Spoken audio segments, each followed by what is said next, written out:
Hey there everybody, Andy here from Legendary Tales, and welcome back to Tales of Legend, a tabletop role-playing game for your world, your heroes, and your stories.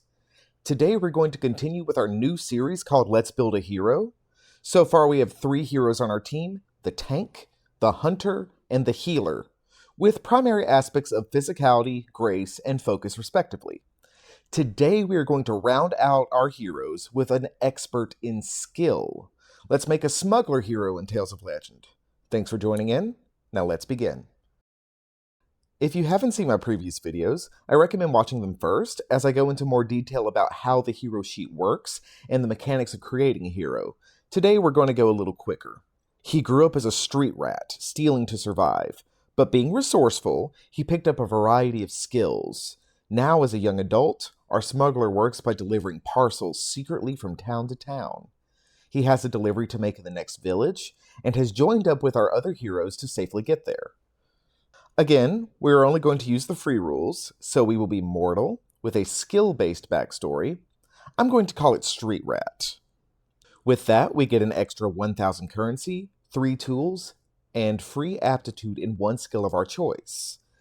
This is different than with the other aspect scores. The idea is that if you are a skill-based person, instead of having particular weapons that you would be good with, you probably just have some extra money lying around, so you get to be a little more flexible in what sort of gear that you want. Also, it would be a little too much to have aptitude in all skills, so you get 1 extra one. Let's go with Conceal for this character idea. Let's pick our 3 tools. We are going to go with some classics here. Let's pick up appraisal tools, a crowbar, and a grappling hook. Some of you might be wondering why I didn't grab disarm tools or lockpicking tools. You will see very soon. We will put 3 of our aspect points into skill, and our final into physicality. And since I already know most of the aspect bonuses I want, I'm just going to skip down to the last page and show you. Okay, 3 skill options. I'm going to take Dungeoneer. This is why I didn't take disarm or lockpicking tools, because I get them both from picking this bonus. Not only do I get them, but I am much better with them. I'll make a note here that I can automatically pick a lock or disarm a trap that has a difficulty of 15. Next, the bread and butter of most skill-based heroes, Calculated Fighter. Now, I can use my skill instead of my physicality or grace when I fight with any weapon, melee or ranged. I know this sounds particularly powerful, but unlike the dedicated weapon bonuses in other lists, there are not going to be any dedicated weapon bonuses in the advanced skill list. So, he's going to be really good at fighting with any weapon, but won't get any advanced benefits down the road. This does make him a little more powerful at the first couple of levels, however. Lastly, for skill, and if you've been following, you've probably guessed this, we are going to take Experienced. I'm going to add my aptitude to both Detect and Search, bringing my total skills that I have aptitude with up to 3. Now for our 1 point in physicality, I'm going to beef up our resolve a little bit, but also gain the Armored Fighter bonus to increase our physical defense. Okay, let's go back to the first page. We get 3 skill points at this level. I'm going to put 2 into Conceal and 1 into Search. I don't feel the need to put too much into Detect yet, since I know that I have allies that have high Detect scores. I get another 1,000 currency, 25 supplies, and my traveler's gear. With training, I'm going to take time to highlight my tools, as they can be really helpful. 10 minutes means I can determine the value of any object. I can pry open anything that would require a physicality roll of 13 or less. I can grapple and climb 50 feet.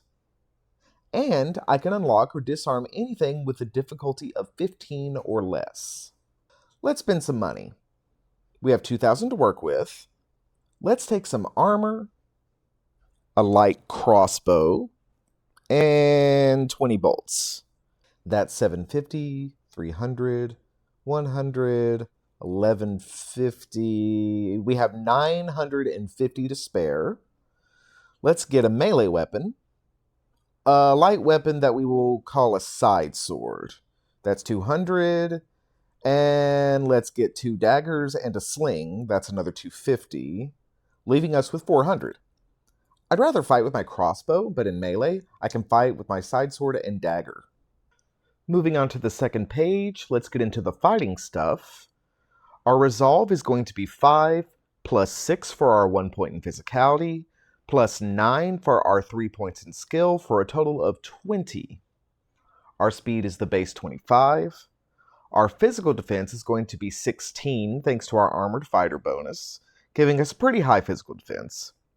Our mental defense is 10, which is fine at this level, 2 action points, and a passive detection of 12 because I have aptitude in detect. And lastly, let's get some combat options down. Let's start with our light crossbow. Accuracy will be d20 plus 1d4 plus 3. Damage will be 2d4 plus 3. Finally, the damage property is stab with a 100-foot range. Now let's do the side sword. The accuracy is going to be the same. The damage is going to be 1d6 plus 3. I'm going to pick slice. Even though I could have an argument for stab, I need to pick one or the other. The reason I'm going with slice for the side sword is because I'm also going to have a dagger. The dagger is going to be 1d4 plus 3 damage, and a stab weapon, and also can be thrown at a range of 50 feet. Lastly, I might as well put the sling in here as well. Interesting thing to know about the sling, bows and crossbows can't actually use the stab property's secondary effect without an advanced aspect bonus found in the grace list, but slings do have the ability to impose their crush status effect. So this actually makes a sling a decent option for a little bit of ranged control. And that's the Smuggler, able to sneak, search, disarm, and still fight just about as well as any other hero. But now we get to level him up and see the magic of investing early into skill. Since I like the idea of fighting with 2 weapons as well as my crossbow, I'm going to take a point in grace here and grab the Agile Fighter bonus. This makes it way easier for me to fight with my side sword in one hand and my dagger in the other. Now I've got my aspect point figured out, but check this out. My skill points jump from 3 all the way to 6. It's important to mention here that you have a cap to the number of points you can put into each skill. That cap is your skill score plus your level. Well, that would mean 5, so we're good for now. But you can see how the skill points will skyrocket rapidly with this sort of hero design.